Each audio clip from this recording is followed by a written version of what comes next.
قل أعوذ برب الناس ملك الناس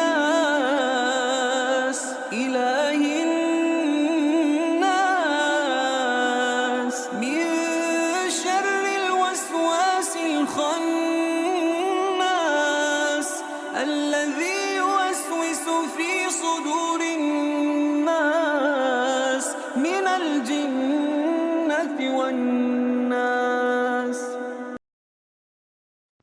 Egameni likaNkulunkulu onomusa onesihawu, yithi, ngicela isiphephelo ngeNkosi yabantu, iNkosi yesintu, uNkulunkulu wesintu, ebubini bomnyenyezi uma esehlehlela emuva, phakathi kwendalo engabonwa ngamehlo nabantu.